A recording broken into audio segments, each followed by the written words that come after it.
The following program is sponsored by CBN. Coming up, the rise of the superbugs. Antibiotics aren't working. People are dying. And the drug companies are turning a blind eye. CBN News talks to a doctor on the front line of this epidemic and discovers a way you can treat and prevent disease. Plus, from the hit show Last Man Standing, actor Jonathan Adams joins us live on today's 700 Club.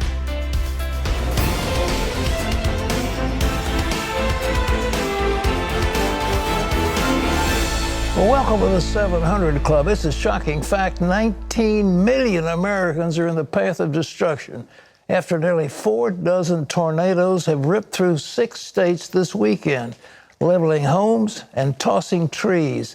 Now the Midwest is bracing for round 2. Ephraim Graham has that report. In the region known as Tornado Alley, many are still recovering from the weekend destruction. I just kind of shoved her into the closet and put my back against it and just prayed through the whole thing. It's touching down! In Nebraska, one tornado almost killed the storm chasers who were tracking it. Tornado! In Kansas, the massive tornado overturned a tractor trailer that was driving nearly 2 miles away. It just now knocked the semi over. At one point, there were nearly 50 reports of tornadoes in just 24 hours. I really did not think that we were coming out of here alive. Now, those same people could face round 2. The National Weather Service says a potent spring storm system is expected to bring more thunderstorms to the region Monday, with tornadoes possible for cities stretching from Kansas to Texas, with Oklahoma at a special risk. Schools in parts of the state have already canceled classes today ahead of the expected storm, including Moore County, where 6 years ago today, a massive tornado killed 24 people and injured more than 200. Ephraim Graham, CBN News. I don't have an answer for why the storms are so intense, but this has been probably one of the worst seasons of this kind of devastation. And flooding is reached an epic proportion. In other news, President Trump is calling for unity in the pro-life community. But his recent comments highlighted division in the GOP. Let's go back to Ephraim for more. Pat, from Alabama to Missouri, strong pro-life laws are sweeping the country, but there is a divide among Republicans over just how far the laws should go. Amber Strong has the story from Washington. President Trump took to Twitter to tout his pro-life victories, but there's something about the tweets that made abortion opponents take a second look. I am strongly pro-life with 3 exceptions, Trump tweeted: rape, incest, and protecting the life of the mother, the same position taken by Ronald Reagan. And he isn't alone. Other leading conservatives question if recent laws like those in Alabama and Missouri go too far. I don't support the Alabama law. I believe that there ought to be exceptions. I'm pro-life, but there ought to be exceptions. But in my whole political career, I also believed in rape, incest, or life of the mother. But for some pro-life advocates, this is merely an opening battle for war at the Supreme Court. Actually, for the future of our country, Roe is destined to become a historical footnote. No law is constitutional until the Supreme Court actually revisits Roe versus Wade. When it comes to the life issue, President Trump is calling on supporters to stay united ahead of 2020, saying the administration has worked hard to fight abortion, appointing conservative judges from the federal level to the Supreme Court. We stand without apology for the sanctity of human life. It's a battle they vow to continue, and one Democratic presidential candidate's welcome, with some like Senator Kirsten Gillibrand hoping to codify Roe v. Wade into federal law. President Trump has started a war on America's women, and if it's a fight he wants to have, it's a fight he's gonna have. If you're asking me, would I ever appoint a Supreme Court justice who does not believe in defending Roe versus Wade, who does not believe that a woman has a right to control her body, I will never do that. And that Supreme Court battle may begin a little bit sooner. This week, the justices will decide whether to hear a case out of Indiana that requires pregnant women to get an ultrasound 18 hours before an abortion. Amber Strong, CBN News in Washington. The debate continues. Pat? You know, if you go back to the history, Roe versus Wade was a put-up job by the ACLU. Norma Covey was the plaintiff in the case. She has later renounced her position. The case was called Blackmun's abortion. It rested on a strange case in Connecticut, Griswold versus Connecticut, that had to do with privacy and the right to get contraceptives. And the whole thing had no legal basis whatsoever. Now we're acting like it's something that came down from Mount Sinai by God Almighty, and it wasn't.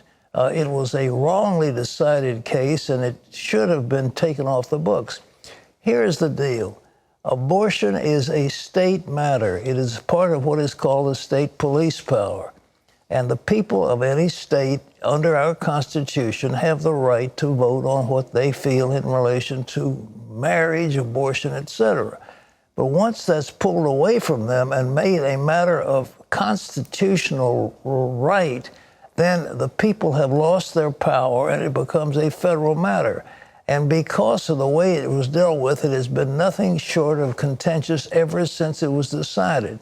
But Roe versus Wade, with all its faults, decided that abortion in the first trimester was something that could be controlled. And now they have taken it all the way to what is called partial birth abortion, which is a baby already leaving the birth canal and being partially born, and the idea is, how do you kill it? Then we also have a governor of Virginia who says, well, if abortion fails and a baby's born alive, then you keep the baby comfortable until you decide whether you want to murder it or not. That's infanticide. We don't want to stand for that, and how can the Democrats stand for it? How can anybody stand and say, I am for infanticide? And it has nothing to do with the life of the mother. It has nothing to do with health. It has to do with whether you want to kill babies or not. And we have slaughtered close to 60 million babies in America since Roe versus Wade. It has been an absolute disaster. And it should be left to the voters of the states, whatever your feeling is, but the idea of a constitutional amendment is not going to happen. And overturning Roe versus Wade is going to be difficult, but certainly you cannot have an extreme case that'll put somebody in jail for 99 years for performing an abortion. You can't have these extreme things and think it'll get through the Supreme Court. It won't. So if you want to hammer away at Roe versus Wade, the best way to do it is to do it incrementally, and it can be done. Well, that's the way it is. Well, the president has also said something that I think is very important, and Ephraim has that. Pat, President Donald Trump says he does not want war with Iran, but he is talking tough after an attack on the U.S. Green Zone in Baghdad. The president tweeting Sunday, if Iran wants to fight, that will be the official end of Iran. Never threaten the United States again. This came after a missile was fired into the area where Iraqi government offices and the U.S. embassy are located. No American facilities were hit and no one injured.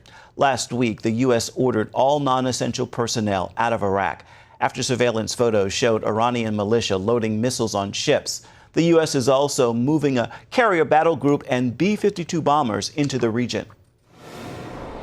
I just don't want them to have nuclear weapons, and they can't be threatening us.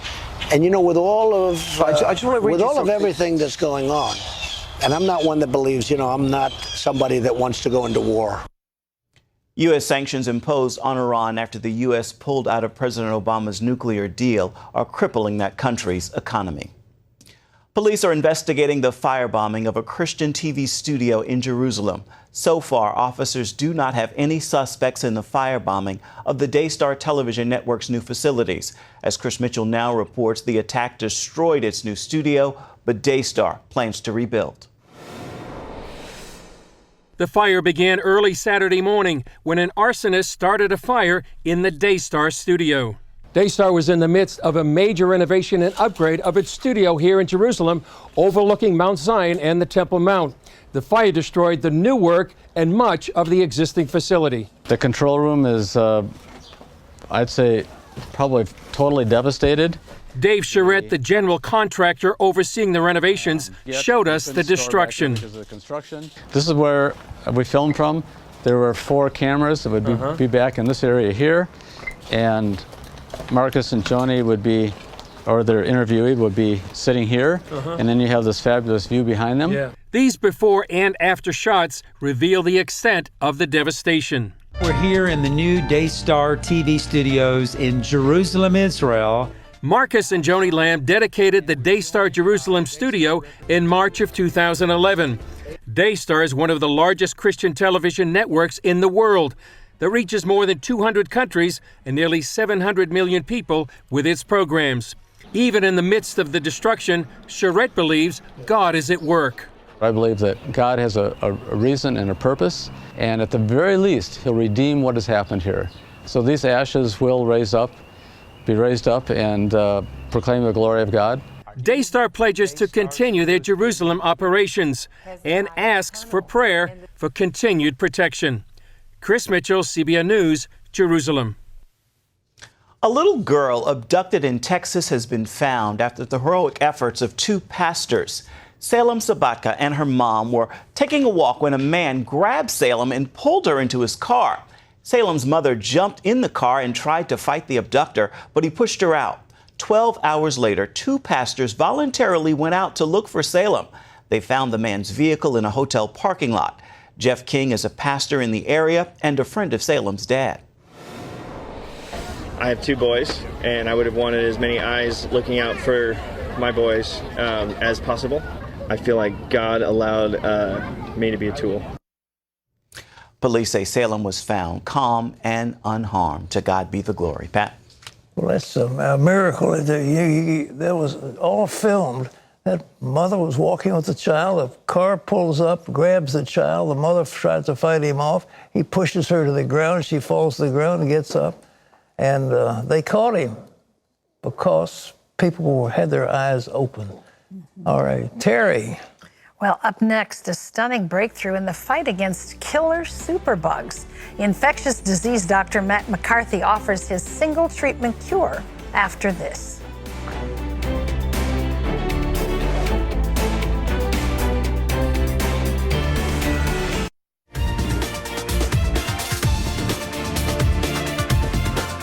It's terrifying. MRSA, flesh-eating bacteria, drugs that cannot fight the spread of so-called superbugs. Superbugs are fooling doctors, spreading through hospitals, and our best medicines are powerless to stop them. The rampant use of antibiotics is a major factor. As Laurie Johnson tells us, the bugs are outsmarting the drugs. Tens of thousands of patients are now dying from infections that used to be easily treated. Antibiotics simply aren't working anymore. We need new, better ones, but drug companies typically don't develop them because Big Pharma tends to lose money on antibiotics. Infectious disease Dr. Matt McCarthy serves on the front line of this crisis at New York Presbyterian Hospital. In his new book, Superbugs, he offers a glimmer of hope, a new way to both cure and prevent future superbug infections with a single treatment. Dr. McCarthy himself tested this rare new antibiotic on some of his sickest patients with impressive results. Well, his book is called Superbugs, The Race to Stop the Epidemic, and Dr. Matt McCarthy is with us. Doctor, it's good to see you. Thanks for being here. Thank you for having me. Tell me, what's the difference between a virus and a bacteria? What are we dealing with in both of those? Yeah, you know, I'm an infectious disease doctor, and so I have to think about viruses, bacteria, parasites, all kinds of different pathogens that are attacking my patients. Viruses are a bit more simplistic. They often are just a strand of DNA or RNA. Bacteria are a little more sophisticated, and as I've seen during my career, they're becoming even more sophisticated, and they're figuring out ways to evade the best drugs that we can throw at them, including all of these powerful antibiotics that once worked so well and no longer do. Doctors, you know, I remember with little children, a pediatrician, kid gets a sore throat, he's hit with antibiotics. We give antibiotics to animals. So we feed chickens antibiotics. Have the bugs said we're going to adapt to all that? You know, this is the fundamental problem, is that we have misused antibiotics for 2 generations. Yeah. And the bacteria have figured out ways to evade the drugs that we treat them with. And that has led to this subtle shift that I've seen in my career practicing medicine, that the pills that I used to give patients were no longer working, and I had to use intravenous antibiotics. And over the past 5 years, I've started to see that these intravenous treatments aren't working either. And that has led us to this breaking point where we can now say that superbugs are an epidemic, and it's on the verge of being a pandemic. And the expectation is that by 2050, superbugs are going to kill 10 million people every single year. Come on, 10 million? Those are the projections. Is anybody in the government sounding an alarm? That is a frightening statistic. Well, this is one of the most interesting things about it. It is one of the most important political issues that no one is talking about. Antibiotics are, by definition, a market failure, that the market does not support the production of them. And the reason is that pharmaceutical companies aren't making enough money off of them. And there are people saying that the government has to intervene. And I wrote this book because I want people to understand, if the government intervenes, what is a good proposal and what's a bad proposal? Because a year from now, we're going to be hearing a lot of different suggestions, and some of them are going to be good and some not so good. You started the book about Fleming and penicillin, and it was a wartime thing that people were getting tetanus and they didn't know why. Can you amplify that? Yeah, I started with Fleming because it was truly a miracle, the way he discovered penicillin. And he was, before the discovery of antibiotics, he was a wartime doctor taking care of wounded soldiers. And he was looking at these patients who were getting shot and they had these infected wounds, and he could do nothing to stop the wound from the infection from spreading. And he went back to his laboratory and he said, there's got to be a better way. And he started looking for ways to develop better treatments. And one day, it was literally a miracle. He stumbled upon a molecule that could destroy bacteria and has now saved 200 million lives. Penicillin. That's right. And the scary part is that the penicillin isn't working as well anymore. And that's because we took the drug that he discovered and we ran with it. And we used it so much that the bacteria figured out ways to evade it and to get around it. And so now we need new drugs. How in the world can we stop chicken farmers and beef producers from shooting these things into their animals? So that's another important point, is it's not just overprescribing these for humans, but there was an article in the paper this weekend saying that we're overusing them in orange groves. Orange? Yep, to keep the oranges healthy. And so we have to balance what we need for agriculture and for farming with keeping patients safe. And so, again, it's going to be one of the most important issues that no one is yet really talking about. You know, we've done a series on the gut flora, the intestinal biome, and we have discovered that antibiotics will kill every one of these friendly bacteria in our guts and leave us open to a whole host of illnesses. Is that something that you've been You're absolutely right. And what you're talking about, the microbiome, is one of the most interesting areas of medical research right now. And every antibiotic that we give that has a life-saving property also has a potential side effect. And one of the side effects is wiping out all of those good bacteria that you're speaking of. And so we have to figure out ways to both treat patients but protect those good bacteria inside of each and every one of us. Well, your book is a epic of torment to try to get a different treatment. You just didn't want to come up with a drug. You came up with a whole host of, well, you're going into the DNA of the bug to try to kill it from inside. What was your technique? Well, what I wanted people to understand was how we got into this mess of superbugs and how we get out of it. And the way to do that was not to take a 30,000-foot view, but to really get into the hospital, get into the patient's rooms and introduce people to the patients suffering from these infections, but then also to look at the scientists who are trying to come up with the next miracle, and also taking a look at the pharmaceutical companies, many of whom are saying it no longer makes sense for us to make new drugs. We lose money on these things.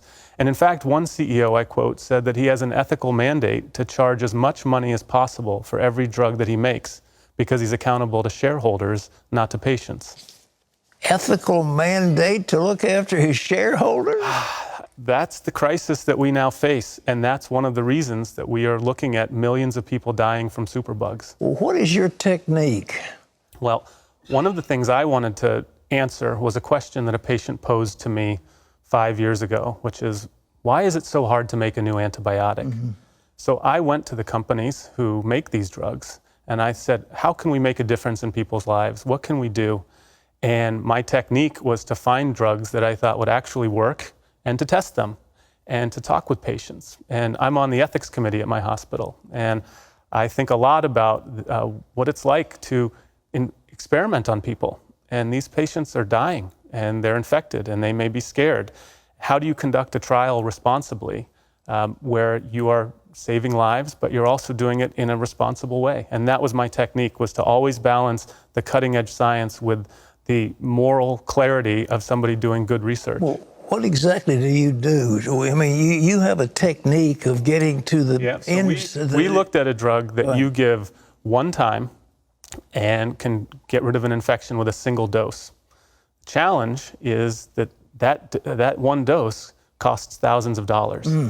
And we have to figure out, how do we not break a pharmacy's budget by doing this? How do we talk to patients who've just come into the hospital who are infected, and we say, we can give you one dose and you can go home. And they may say to me, go home? I just came into the emergency room because I'm sick. And we tried to figure out ways to balance a lot of competing interests, because we're trying to take care of patients, but we also want to get them out of the hospital because we don't want them to be exposed to any other pathogens. So it was a very high wire act, so to speak, just because there were so many different things going on. But it made for a great story to tell people, to explain just how complicated this is, and moving forward, how we address this, how we tackle this problem. You know, that Staphylococcus aureus is it's called hospital staph, and people get that. I think New York Presbyterian was where my second son was born, and he contracted something which he committed to his mother, which came to me, which was everywhere, because it's very pervasive, isn't it? Well, it's everywhere. And my father-in-law had a staph infection. Yeah. And when he needed to be cured, I sent him to my hospital because we have the experts to treat him. Yeah. And it's becoming more and more common. When I was in medical school, we talked about MRSA as being something that was in gymnasiums or in nursing homes. Now it's everywhere. It's on our x-ray machines, it's on white coats, it's in doctors and nurses' nostrils. It's places you would never even expect it. And what I wanted to do was to educate people, to say, here is an issue that you're going to be hearing more and more about. You may not have thought about it, but it's going to become the medical issue of the next 10 years and beyond. But hospitals, where people go to the hospitals to get well, this is the place they go to get sick. Well, one of the ironic things here is that some of the best hospitals in the world may have more superbugs because they have the experts who know how to treat them. They have the most sophisticated diagnostic techniques. They have all of these remarkable things that we can do to detect superbugs and then to cure them. What do we do? I mean, you give us a problem that should scare the daylights out of everybody watching this program. What should we do to defend ourselves? Well, I don't want this to be something that people are strictly fearful about. Yeah. I want people to be optimistic as well. When I walk into the hospital every day to treat patients, I know that I'm going to be seeing a dozen patients with superbug infections, and I'm confident that we're going to cure all of them. But it's not easy. And so I want people to understand what we're doing to protect patients, to protect ourselves, and to stop the promotion of these drug-resistant microbes, because by using our antibiotics responsibly, we protect the next generation. And by investing in the new drugs and picking the right ones, the selective investment, that's going to be crucial to attacking this problem. Well, I noticed, I remember reading about the fact in Russia, in those prisons, that they give a little bit of antibiotics to people with tuberculosis, and all that does is create a whole host of antibiotic resistant TB, which is something that we thought we'd taken care of. You hit the nail on the head. Yeah. Inappropriately prescribing antibiotics is one of the leading causes of superbugs. If your doctor prescribes 10 days of an antibiotic and you only take 2 of the days, that's going to allow the bacteria to change in ways that they can then become impervious So we have to make sure that we don't just give antibiotics out whenever we think to do it. And to give somebody with tuberculosis a partial course of treatment is a major mistake. Well, it spread the disease. I mean, so it's terrible. These people get on an airplane and the next... It's terrible. Yeah. And especially the airborne diseases. You know, somebody coughs in your direction and suddenly you're vulnerable. So it's a big issue. One last question. Somebody comes to you, he's got MRSA. How do you treat it? Well, it depends. Depending on how big the infection is, how sick the patient is, sometimes we try an oral antibiotic, sometimes we do intravenous, or sometimes we try this new drug, which I write about in my book, where we give a single dose and it stays in your system for weeks, and you don't even need to be hospitalized. And that was this extraordinary property of this new drug that I wanted to write about and use as an example of here are the innovative ways that we're confronting superbugs. Well, the insurance companies pay for that, by the way. Well, that's a different story. That part we're working on. Okay. But anyhow, you've got the answer, though. Yeah, I think we do. We've made a lot of strides, and we're fundamentally changing the way that we treat this disease. Well, I appreciate it. And listen, this book, folks, is called Superbug. It'll available wherever books are sold.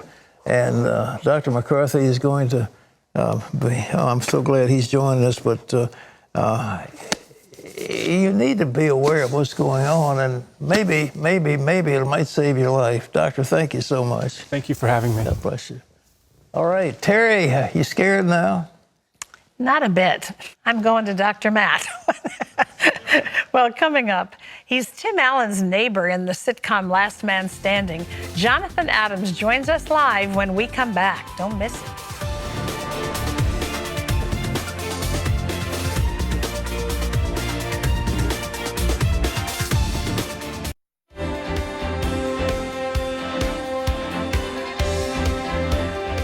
The popular sitcom Last Man Standing recently wrapped its 7th season. A big part of the show's success comes from the rapport between Tim Allen's character, Mike Baxter, and his neighbor, Chuck Larrabee, played by actor Jonathan Adams. Take a look. Last Man Standing is the popular Fox sitcom starring comedian Tim Allen. Actor Jonathan Adams plays the neighbor next door. Along with his successful career in television over the years, Jonathan is sure of his priorities: faith, marriage, and family. Well, welcome to the 700 Club, Jonathan Adams. It's great to have you here. It's great to be here. Those are such cute pictures of my kids. It's fun, isn't it, when you get to see your own family up there? Yeah, that's great. Well, it's fun to have you here and to get your take on the relationship between you and Tim Allen on this show. What do you think makes it so special? Oh, like I said, I keep saying that he and I have different ideas about politics. We have different ideas about a lot of key things, but the really key thing we have the same idea about is faith and family, and that's what makes the characters stay together and keep together and have a good rapport. Maybe that's why people love the show so much, because you show that it can be done. Yeah, absolutely, and that's what's fun about it, you know? Yeah. You can still talk about politics and about, things that are going on in the world. And live to tell about it. And live to tell about it, and not like lose your best friend or your kids. It's the way things used to be. Exactly. Yeah, what's happened today. But I know that the show just wrapped its 7th season. Let's take a quick look. Ooh, we have more. Sorry, I am late. Carol and I went out for breakfast and I started talking about our anniversary and I lost track of time. Wow. What anniversary is it? Oh, 25 years next Saturday. Congratulations. Thanks. Vanessa and I are 35 years. Yeah, I know. Carol and I like having marriage old timers as friends. In fact, I wanted to talk to you about that. I'm done listening for the day. Blame him. Oh, you were telling jokes? Scientist and a monkey and an elephant, okay? Oh, the one where he has diarrhea? Not cool. You're already working on season 8, right? Very funny. It's very funny because it is actually my actual real life wife, and 25th anniversary in April it was. So yeah. Do you have any say in what's written into the series, or? No. No. No, I just go out and act. No, really, seriously, I don't. If I did have any say in it, it wouldn't be as funny, is all I have to say. We have really great writers on the show. I do my thing and they do their thing, and we come up with some really, really fun, funny stuff. So how do you keep it fresh, you know, week after week, season after season? I mean, you've gone through a lot of different scenarios that can be played out. How do you keep it fresh? Well, you know, see, my first thing is, how do you keep life fresh? How do you keep your that's day? A challenge, it is a challenge, but I'm just saying. How do you keep your day-to-day fresh? Yeah. You mix it up. You find different aspects of it. You make light of certain things. You look deeper into other things. You find your way through. You keep it fresh. You just keep going. I know that faith and family play a big part in the series, but also in your real life. Talk a little bit about your life growing up. Was your family a family of believers? Or? Well, not really. We are what I like to call. We were what I like to call CEO Christians. We were Christmas and Easter only. And that was really all we would do. And so, you know, my mother and father would dress us up for Christmas and Easter service, and we'd go out and take pictures and come back and whatever. And it really wasn't a big part of our everyday life. And when I grew up, I wasn't a Christ follower. I was basically an agnostic. I was not a believer for really quite some time. So how did you come to Christ? My beautiful wife, Monica, née Farrell, now Adams, was a believer, a very, very strong believer in Christ Jesus, and I came to faith through her. Were you attracted to that? Because it wasn't what you'd grown up with. You said you were basically agnostic. Yeah, and it wasn't what I had grown up with. And was I? Yes, I was. See, the way I say agnostic is that you're searching for truth. Just haven't landed on. And you just haven't landed on a truth yet. Yeah. And I landed on the truth of Christ eventually, and it's changed my life. How has it impacted your work? Because there's so much, just this argumentative in our culture today about people who are people of faith, people who are not, never the twain shall meet. You work in a business that sometimes has a very liberal perspective on things. Absolutely. How do you deal with that, Jonathan? Well, first of all, I always try to whenever I'm reading something or trying to pick a role, if I get to pick it at all, is I'm looking for if it has a sense of, if there is something violent, if there is something difficult in the piece, that it has a sense that it was there for a reason, that you're trying to get somewhere, not just for the sake of it. Some redeeming quality to it. Some redeeming quality to it, and not necessarily. But I think of my job as being like a mirror. Like, I'm showing you what the world is and what the world could be, you know, at the same time. And so I look for those kinds of roles that will put that mirror up and not just necessarily be, you know, the negative for the sake of being negative. So everybody I know is waiting for the series to begin again. What can we expect in season 8? You know what? I don't know. They let you know? They don't let me know anything. They tell me, they say, show up. No. And that's all. That's, you know, just show up. That's all I get. Awesome. No. Really, all I know is that we're going to see more of my wife, Carol. She's going to be coming back, and we are, and it's still going to be all about, you know, the fun that's going on in our families. Is it ever scary when you're in a series, because you don't ever know for sure? Is the series coming back? Is my role coming back? I mean, are you always putting your feelers out there for other options, or how do you handle that? Well, I don't know. To me, it's not so much scary anymore. I spend a lot of time we're looking for work, and that becomes my work. So my work is looking for work, and when I actually work, that's fun. So I always say I get paid for, you know, all the times that I'm trying to find work, and then when I actually do the work, that's actually the the gold mine. Well, you've hit upon a winner. I mean, people love the series. They love you. They love what's happening there. And you can hear more of Jonathan's story on our Facebook page. You go to facebook.com/700club. Be sure to watch Series 8. It's coming up. It's coming up. We'll be there. Thank you. Thank you. Great to have you here. Thanks. Glad to be here. Well, still ahead, a military couple that's in dire straits after a hurricane damages their home.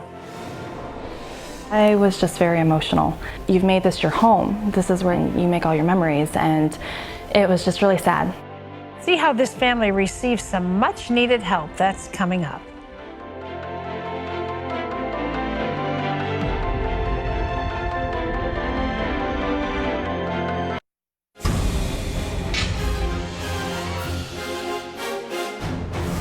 And welcome back to the 700 Club for this CBN News Break.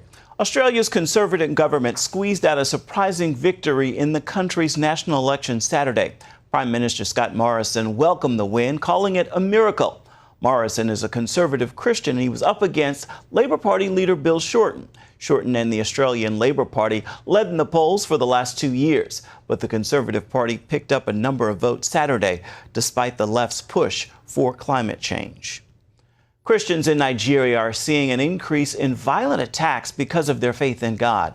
But CBN is working to strengthen the church and spread the gospel through humanitarian aid. CBN Nigeria recently visited this Tulu village to dedicate a fresh water well.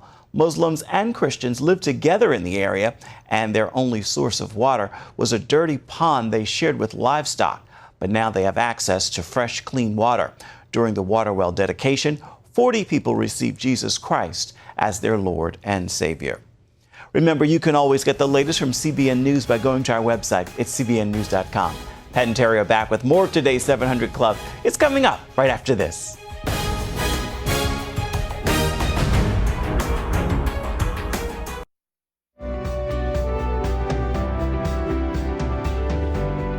William and his wife, Rachel, are the parents of 3 children. They're also a military family.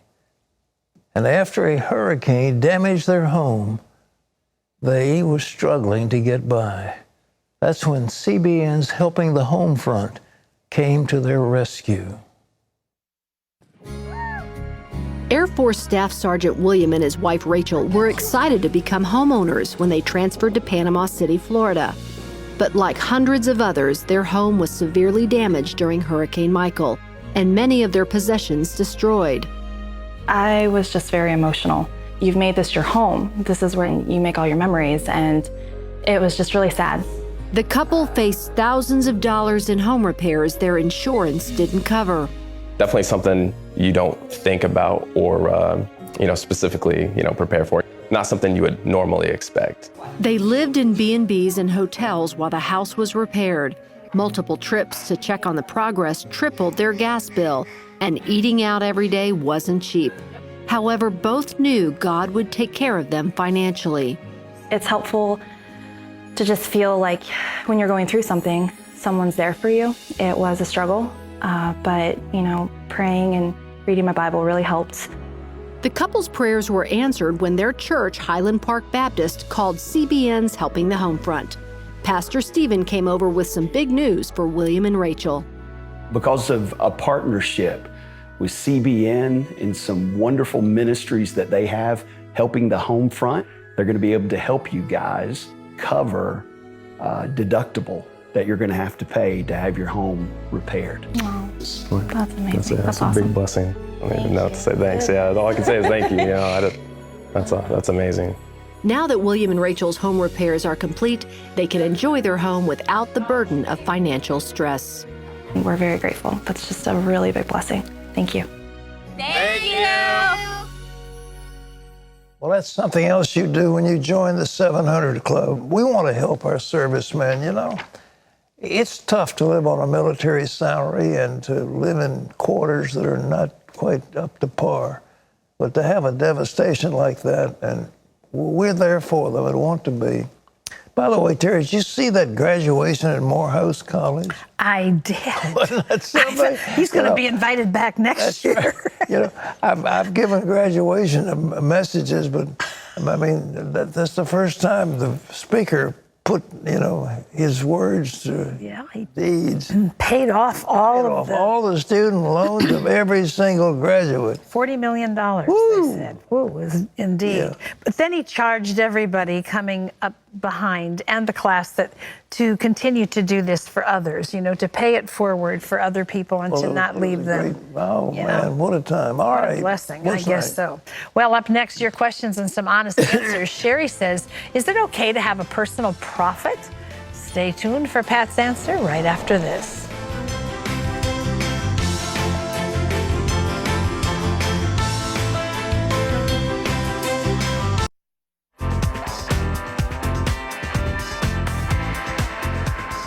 Well, time for some email questions. We're so happy to hear from all of you.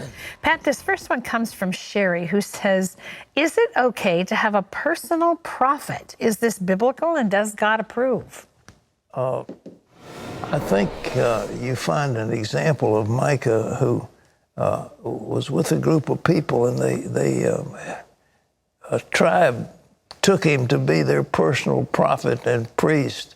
That wasn't a good thing. I just can't believe that. I don't know where you ever got the idea of a personal prophet, I've never heard of that either. Well, if God speaks to people, he speaks to everybody, and he's not just going to confine it to one person. Okay, this is John, who says, I've been saved, but I've fallen away, and now in the past few weeks, I've been trying to come back. But in the process, when I stumble, sometimes I feel condemnation. I've gotten in the world again, pornography, filthy communication, filthy thinking.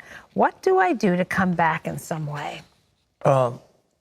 I would recommend you get apart with the Lord and you think of all the things you're doing wrong and you write them down on a piece of paper and then you say, Lord, I confess all these things to you. I've done it. I'm sinful.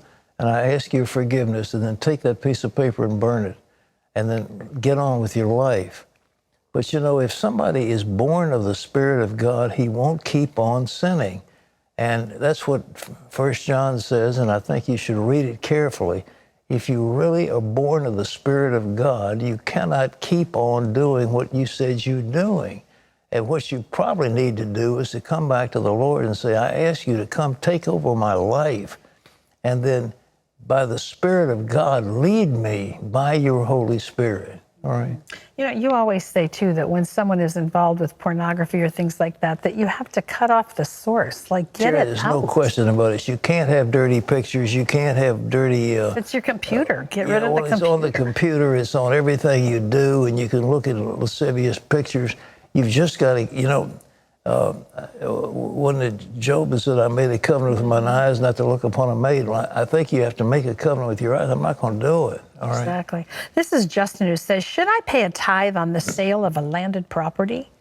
I think it'd be appropriate to pay a tithe on that's the income, isn't it? I mean, again, I think it's profit. In other words, you bought some land and it cost $1,000 and now you've sold it for $2,000. Well, you've got $1,000 profit, not $2,000, but $1,000. So you pay a tithe on that. That's $100. All right. This is Aaron, who says, is there any mention in the Bible concerning what became of Mary's husband, Joseph? Well, it's all the way through in the Bible. The angel came to Joseph and said, take the mother and child and go to Egypt, and then take the mother and child and go out of Egypt. The angel spoke to Joseph. And so any mention, Jesus went home with his parents after he was in the temple, and he was subject to them. So he, as a teenager, was subject to his parents. And his parents were Mary and Joseph. But you don't hear of what became of him, after a certain point. What became of anybody? I mean, the Bible has stories of everybody, but the important thing was, what was he doing when the miracle took place, when the child was born, and then the child was subject to Mary and Joseph. Beyond that, Maybe he got old and died. I don't know what happened to him, but At some point he wasn't there. Who cares? I mean, it's one of those things that doesn't really matter. Okay, this is JR who says, "Hi, Pat. You've kept me going for a long time now. I can't seem to break out of this curse of sickness. It's been 9 years, and I'm becoming more and more disabled with neurological and anaphylactic symptoms. Life is extreme suffering for me. I've searched nonstop, prayed nonstop, knocked nonstop, but God does not answer my cries for help. I don't want to die, but I don't want to suffer anymore. Is it okay to ask God to take me to end the suffering doctors cannot fix?" Well, if you read Elijah said, "Lord, take me now. I'm not worthy to live any longer." And the Lord said, "I've got a few things for you to do. Now get up and drink a little water and eat some bread and get going." And he had to anoint another prophet, and he had to do some other work. Your work isn't over yet. But I talk on this program about health. You know, this gut biome is so important. You know, take probiotics, take prebiotics. The next thing is start exercising, get out. If nothing else, just take a walk around the block and start breathing and start living. You're just sitting down waiting to die. I mean, that's crazy. I mean, God will give you strength, but you've got to start moving. You've got to get this machine that he's given you in gear and start moving. Just a little gentle exercise, a few things. Try swimming, whatever. And but that gut biome is so important in terms of your mental attitude and everything else. And we talked earlier in this program about antibiotics. Whatever you do, don't take any more antibiotics. And then take probiotics. You can get them at the live ones. Take a bunch of them. Take prebiotics. If you don't like prebiotics, eat sauerkraut or whatever. But feed those things and begin to get off your rear and get out and start walking and get exercise, all right? Okay, this is Joan who says, 1 Thessalonians 4:15 tells us that, quote, "We who are still alive, who are left till the coming of the Lord, will not precede those who have fallen asleep." And Revelation 24:5 tells us that the souls of those who were beheaded for their testimony, who did not worship the beast or take his mark, came to life to reign with Christ at the first resurrection. Since the first resurrection comes at that time, how can there be a rapture before then?